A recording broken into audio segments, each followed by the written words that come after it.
গল্পের সওদাগর চ্যানেলে আপনাদের সবাইকে স্বাগতম। আজকে আমরা শুনব মপাসার ছোট গল্প এক টুকরো দড়ি। হাটবার থাকায় গোদারভিলের চারপাশে সব রাস্তা দিয়ে চাষিরা তাদের স্ত্রীরা সব শহরের দিকে এগিয়ে চলছিল। পুরুষরা এগিয়ে আসছিল ধীর পদক্ষেপে। কঠোর পরিশ্রমে তাদের লম্বা লম্বা পাগুলি বিকৃত ও বাঁকানো হয়ে গেছে। প্রতি পদক্ষেপে শরীর তাদের ঝুঁকে পড়েছে সামনের দিকে। লাঙ্গলের ভারে সেই সঙ্গে তাদের বাম কাঁধ উঁচু হয়ে যাওয়ায় দেহটি একদিকে হেলে পড়েছে। গম কাটার ফলে তাদের হাঁটুগুলি এমন ছড়ানো হয়ে গেছে যে দেশের ধীর ও কঠিন শ্রমের কাজে তাদের বাজার দর নিঃসন্দেহে ভালো। তাদের গায়ের জামাগুলির রং নীল এবং কড়া প্রলেপ দেওয়া, মনে হচ্ছিল যেন বার্নিশ করা। ওইগুলোর গলায় ও কবজিতে সাদা ফুল তোলা। তাদের কৃশদেহে ওইগুলি এমন ফুলে রয়েছে যে মনে হচ্ছে বেলুনের মতো করে তাদের তুলে নিয়ে যাবে। তার প্রত্যেকটি থেকে একটি মাথা, দুখানা হাত এবং দুটি পা বেরিয়ে রয়েছে। কেউ একটি গরু বা বাছুরকে একখানা দড়ি দিয়ে বেঁধে নিয়ে চলেছে। পশুটির পিছনে তাদের স্ত্রীরা পাতা ভরা গাছের ডাল দিয়ে পিঠের উপরে পিটিয়ে চলছে, যাতে সেটি জোরে হেঁটে এগিয়ে যায়।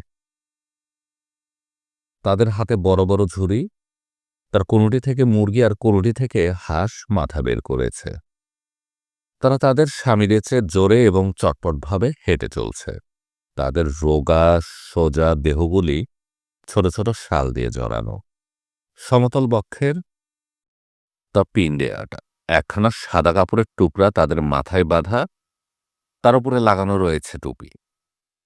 একটা ছোট বাজে ঘোড়ায় টানা মালগাড়ি একখানা হেলে দুলে এগিয়ে গেল। তাতে যে দুজন পুরুষ বসেছিল তারা অদ্ভুতভাবে ঝাঁকুনি খেতে থাকে। গাড়ির পেছন দিয়ে একটি মেয়ে জোর ঝাঁকুনির বেগ কমানোর জন্য দুহাতে পাশের দিকে ধরে রাখে। গোদারভিলের সর্বসাধারণের প্রাঙ্গণে খুব ভিড়। সেখানে মানুষ ও পশুর দল একাকার হয়ে গেছে। গরুর শিং, ধনী চাষিদের পশমি আবরণ দেওয়া উঁচু টুপি এবং চাষি মেয়েদের মাথার আচ্ছাদন জনসমাবেশের উপরে উপরে দেখা যাচ্ছে। কোলাহলপূর্ণ ও তীব্র চেঁচামেচির ফলে একটানা ও সাংঘাতিক গোলমাল হচ্ছিল। তার মধ্যে বুকের বেশি জোরওয়ালা কোনো গ্রামবাসীর উচ্চহাস্য অথবা কোনো বাড়ির দেওয়ালে বাঁধা কোনো গরুর বড় হাম্বাধ্বনি মাঝে মাঝে শোনা যাচ্ছিল। সবকিছু মিলে আভাস পাওয়া যাচ্ছিল আস্তাবল, গোশালা, গোমাস্তূপ, খড় আর ঘাসের। মানুষ ও পশুর এমন এক বিশ্রী গন্ধে জায়গাটা ভরে উঠেছিল, যা বিশেষ করে গরু চড়াবার মধ্যেই পাওয়া যায়। ব্রিওটের মেতার হচিকুম একটু আগে গোদের ভ্যালিতে পৌঁছে যখন ওই সর্বসাধারণের প্রাঙ্গণের দিকে এগিয়ে যাচ্ছিল, তখন তার চোখে পড়ল মাটির উপর ছোট একখানা দড়ি পড়ে রয়েছে। একজন খাঁটি নরম্যানের মতো মিতব্যয়ী মেতার হচিকুম ভাবল, যা কিছু দরকারি তুলে নেওয়া উচিত। তাই সে কষ্ট করে নিচু হলো, কারণ সে বাতে ভুগছিল। মাটি থেকে দড়ির ওই টুকরোখানা তুলে নিয়ে সে তা যখন সাবধানে পাকিয়ে নিচ্ছিল, তখন সে দেখল তার পাশের ঘরের ঘোড়ার সাজ তৈরিকারক মেতার মালাদিন তার দিকে তাকিয়ে রয়েছে। কিছুদিন আগে পর্যন্ত তাদের দুজনের পশুর দড়ির ব্যবসা ছিল। তারা পরস্পরকে ঘৃণা করত বলে তাদের মধ্যে সম্পর্ক বেশ খারাপ ছিল। ময়লা থেকে এক টুকরো দড়ি করিয়ে নিতে গিয়ে তার শত্রু চোখে পড়ে যাওয়ায় মেতার হচিকুমের ভয়ানক লজ্জা হল। তার কুড়িয়ে পাওয়া বস্তুটি সে তাড়াতাড়ি প্রথমে তার জামার হাতায় পরে তার পাজামার পকেটে লুকায়। তারপর সে কি যেন খুঁজে পাচ্ছে না তেমন ভান করে আবার মাটিতে খুঁজতে থাকে। তারপর মাথার সামনের দিকে ঝুঁকিয়ে ব্যথার চোটে বেশি বেঁকে গিয়ে সে হাটের দিকে এগিয়ে গেল। সেখানে সে কলরবপূর্ণ ও ধীরমন্থর গতি যেই মানুষের ভিড় তার ভিতর মিশে গেল। সবাই অবিরাম দরদরস্তে ব্যস্ত। চাষিরা কেউ গরু দহন করছে, কেউ যাচ্ছে, কেউ আসছে। সর্বদা প্রতারিত হবার ভয়ে শঙ্কিত হয়ে তারা কোনো কিছু সিদ্ধান্ত করতে পারছে না। ক্রেতার চোখে চোখে তাকিয়ে সবসময় তারা চেষ্টা করছে লোকটির ছাকি ও পশুটির ত্রুটি ধরতে। মেয়েরা তাদের বড় বড় ঝুড়িগুলি তাদের পায়ের কাছে নিয়ে বসেছে। পায়ে পায়ে বাঁধা তাদের হাঁস মুরগিগুলির ভীত দৃষ্টি ও লাল ছুটি, ওইগুলো তারা মাটিতে নামিয়ে রেখেছে।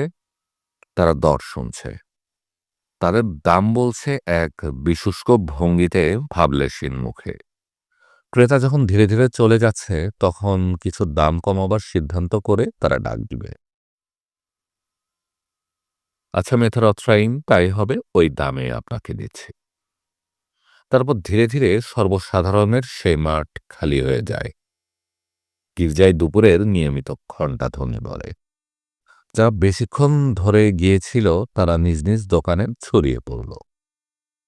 জর্দেইনের দোকানের ঘরটি হজমরত লোকে ভরে গেছে। তার বিরাট উঠোনটিতে গরুর গাড়ি, ঠেলা গাড়ি, মালগাড়ি, আবর্জনা ফেলবার গাড়ি ইত্যাদি সব রকমের যান। ময়লা লেগে সেগুলি হলদে হয়ে গেছে। তার কোনোটা মেরামত করা, জোড়া দেওয়া। ওগুলো চালানদণ্ড কোনোটি দুখানা হাতের মতো উপরের দিকে তোলা অথবা মাটিতে ঠেকানো। কোনটিটা বাতাসের দিকে পিছনে ফিরিয়ে রাখা হয়েছে। ভোজনরত লোকগুলি যেই টেবিলে বসেছিল তার ঠিক বিপরীত দিকে ছিল বিরাট এক চুল্লি। সেটি উজ্জ্বল অগ্নিশিখায় ভরা এবং ডান সারিতে যারা বসেছিল তাদের পিঠে বেশ ভালো তাপ লাগছিল। মুরগি, কবুতর ও ভেড়ার পায়া গাঁথা ৩টি শিক-কাবাবের কাঠি উনানের উপর ঘুরছিল। গরুর মাংস ভাজার গন্ধে ক্ষুধা জেগে উঠেছিল। উনানে চমৎকার বাদামি রঙে ভাজা মাংসের পর টপটপ করে পড়ছিল ঘন ঝোল। তার ফলে সকলের ফুর্তি বেড়ে গিয়ে প্রত্যেকের মুখ লালায় ভরে যাচ্ছিল। সরাইখানার মালিক ও ঘোড়া ব্যবসায়ী মেতার জোরদেইনের ওখানে আশেপাশে নামকরা সব লোক জড়ো হয়েছে। বদমাইশটার বেশ টাকা পয়সা আছে। বাসন ভর্তি করে দেওয়া হচ্ছে আর শেষ হয়ে যাচ্ছে। খালি হয়ে যাচ্ছে হলদে রঙের আপেলের মদের ভাঁড়। প্রত্যেকেই নিজ নিজ ব্যাপার বেচাকেনা নিয়ে আলাপ করছে। ফসলের বিষয় নিয়েও তারা আলাপ করে। আবহাওয়া সবুজ সবজির উপযোগী, কিন্তু গমের পক্ষে সুবিধা নয়। হঠাৎ ঘরের সামনের প্রাঙ্গণে ঢোলবাদ্য শোনা গেল। কয়েকজন উদাসীন লোক ছাড়া সবাই ছুটে গেল। তাদের মুখ তখনও ভরা এবং হাতে গামছা ধরা। সরকারি ঘোষক যখন ঢোলবাদ্য বন্ধ করল তখন তারা ভাঙা গলায় কথাগুলো ভেঙে ভেঙে সে বলল, কোদারভিলির জনগণকে এবং বিশেষত হাড়ে উপস্থিত লোকদের জানান যাইতেছে যে বেঞ্জেভিলির দিকে যে রাস্তা গিয়াছে তাহার উপর অদ্য সকাল ৯টা হইতে ১০টার মধ্যে কাল চামড়ার একটা পকেট বই হারাইয়া গিয়াছে। উহার মধ্যে ৫০০ ফ্রা ও কিছু দরকারি কাগজপত্র ছিল। যে কেউ উহা পাহিলে তাহাকে অনুরোধ করা যাইতেছে যে সে যদি তাহা অবিলম্বে মেয়রের আপিসে অথবা মিনিভিলের মেটার ফরচুন হাউলব্রেকের কাছে ফেরত দেয়, তাহা হইলে তাহাকে ২০ ফ্রা পুরস্কার দেওয়া হইবে। তারপর ওই লোকটি চলে গেল। কিছুটা দূরে আবার ঢোলের গুরুগম্ভীর বাদ্য ও ঘোষকের কণ্ঠ শোনা গেল। তখন তারা ওই ঘটনা নিয়ে আলাপ আলোচনা করতে থাকে। মেটাল হাউলব্রেকের পক্ষে তার ওই পকেট বই ফিরে পাওয়ার কোনো সম্ভাবনা আছে কিনা। তাদের ভোজন পর্ব শেষ হয়। তারপর তারা যখন কফি পান শুরু করল তখন দরজার সামনে একজন পুলিশ উপস্থিত হয়। সে জিজ্ঞেস করল, এখানে কি বৃহতের মেতার হচিকুম আছেন? টেবিলের অন্য কোনায় উপবিষ্ট মেতার হচিকুম জবাব দিল, এই যে আমি। তখন কর্মচারী আবার বলল, মেয়েটার হচিকুম, আপনি কি দয়া করে এখনই আমার সঙ্গে একবার মেয়র অফিসে আসবেন? মেয়র আপনার সঙ্গে একটু আলাপ করতে চায়। কৃষকটি বিস্মিত বিচলিত হয়ে এক চুমুকে তার ছোট ব্র্যান্ডির গ্লাসটি শেষ করে উঠল। এগিয়ে যাবার সময় সে সকালবেলায় তার চেয়ে আরও বেশি বেঁকে যায়, কারণ প্রতিবার বিশ্রামের পর তার প্রথম পদক্ষেপ খুবই কঠিন হয়ে পড়ে। সে উঠে এসে আবার বলল, এই যে আমি। মেয়র একটা আরামকেদারায় বসে তার জন্য অপেক্ষা করছিলেন। কাছাকাছি এলাকার দলিল সম্পাদক ছিলেন তিনি। মোটাসোটা এক গম্ভীর প্রকৃতির মানুষ, কথা বলতেন জাকালো ভাষায়। তিনি বললেন তিনি বললেন মেতার হচিকুম, মিনিভিলের মেটাল হাউলব্রেক যে পকেট বই হারিয়েছে, আজ সকালে বেনভিলের দিকে যাবার পথের উপর থেকে তা তোমাকে কুড়িয়ে নিতে দেখা গেছে। গ্রাম্য মানুষটি তার উপর কেন এরকম সন্দেহ করা হচ্ছিল তা বুঝতে না পেরে ইতিমধ্যে ভীত হয়ে বিহ্বলের মতো মেয়রের দিকে তাকিয়ে থাকে। আমি আমি পকেট বই তুলে নিয়েছি। হ্যাঁ, তুমি নিয়েছ। শপথ করে বলছি ওটার কথা আমি কখনো শুনিনি। কিন্তু তোমাকে যে নিতে দেখেছে। আমায় নিতে দেখেছে? কে আমায় নিতে দেখেছে? মসিয়ে মাদানদেইন, যে ঘোড়ার সাজ তৈরি করে। তখন বৃদ্ধের কথা মনে পড়ল। সে বুঝতে পেরে রেগে লাল হয়ে গেল। সে বলল, ওই বদমাইশটা আমায় তুলে নিতে দেখেছে মেয়র সাহেব, বলে সে তার পকেট হাতড়ে সে ওই ছোট দড়ির টুকরাটি বের করে। কিন্তু অবিশ্বাসী মেয়র মাথা নাড়েন আর বলেন, মেতার হচিকুম, তুমি আমায় এ কথা বিশ্বাস করাতে পারবে না যে মসিয়ে মাদালানদেইন বেশ বিশ্বস্ত একজন লোক। তার পক্ষে একখানা দড়িকে পকেট বই বলে ভুল হবে। উত্তেজিত চাষিটি তার মাথা ঝাঁকিয়ে নিজ সম্মান রক্ষার সমর্থন করতে গিয়ে পাশ ফিরে মাটিতে থুতু নিক্ষেপ করে আবার বলে, মসিয়ে মেয়র সাহেব, আমি শপথ করে বলছি, যত কথাই হোক এই কথাই সত্য। আমার আত্মা ও মুক্তির দোহায় আমি যা বলছি তাই সত্য। মেয়র আবার বললেন, জিনিসটি তুলে নিয়ে তুমি রণপায়ে দাঁড়ানো লোকের মতো অনেকক্ষণ কাদামাটির দিকে তাকিয়ে দেখছিলে কোনো টাকা পয়সা পড়ে গেছে কিনা। সৎবৃদ্ধটি রাগে ও ভয়ে হতবাক হয়ে বলল, একজন সৎ মানুষের সুনাম নষ্ট করার জন্য কেমন করে কেউ মিথ্যা কথা বলতে পারে? কি করে বলবে? তার প্রতিবাদে কোনো ফল হয় না, কারণ তার কথা কেউ বিশ্বাস করে না। তার সামনে মসিয়ে মালান্দেইন এসে আবার সব কথা উল্লেখ করে নিজের কথার সত্যতা দাবি করে। 1 ঘণ্টা ধরে তারা একে অপরকে গালাগালি করল। মেতার হচিকুমের নিজের অনুরোধে তাকে তল্লাশি করা হয়, কিন্তু তার কাছে কিছু পাওয়া গেল না। শেষ পর্যন্ত মেয়র অত্যন্ত বিব্রত হয়ে ধমক দিয়ে তাকে ছেড়ে দেওয়ার সময় বললেন, তিনি উকিলের সঙ্গে আলাপ করে ভবিষ্যৎ কর্মপন্থা স্থির করবেন। খবরটি ছড়িয়ে পড়ল। বৃদ্ধ মেয়রের অফিস থেকে বেরিয়ে আসার সঙ্গে সঙ্গে সবাই তাকে ঘিরে ফেলে।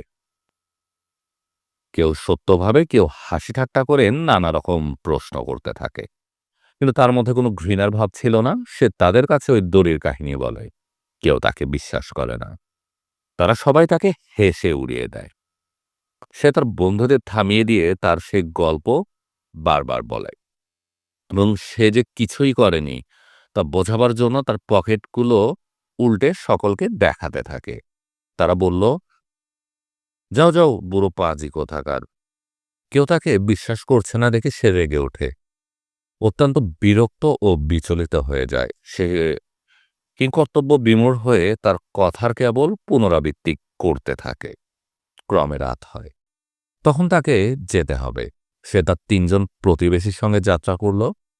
সেখান থেকে ওই দড়িখানা তুলে নিয়েছিল তা সে যাত্রীদের দেখায়। সারাটা পথ সে তার গল্প বলে যায়। সন্ধ্যায় সে বিরোধ গ্রামের দিকে গিয়ে ঘটনাটি সকলকে বলতে যায়। সেখানেও সে অবিশ্বাসের সম্মুখীন হয়। ফলে রাত্রে তার অসুখ হয়ে গেল। পরদিন বিকালে 1টার সময় ইমানভিলের চাষি মেতার ব্রিটেনের ঠিকা মজুর মেটিয়াস পমেলি পকেট বইটি ও তার ভিতরের সবকিছু ম্যানভেলির মেটাল হলব্রেকের হাতে দিয়ে ফেরত দেয়। ওই লোকটি বলে যে সে ওই জিনিসটা রাস্তার উপর কুড়িয়ে পায়। সে লেখাপড়া না জানায় সেটি নিয়ে তার মালিকের হাতে দিয়েছিল। খবরটি কাছাকাছি এলাকায় ছড়িয়ে গেল। ওই বিষয়ে মেতার হচিকুমকে জানানো হলো। সে তখন গোটা এলাকা ঘুরে তার গল্পটি এবং তার আনন্দময় পরিণতি বর্ণনা করে। তার জয় হয়েছে।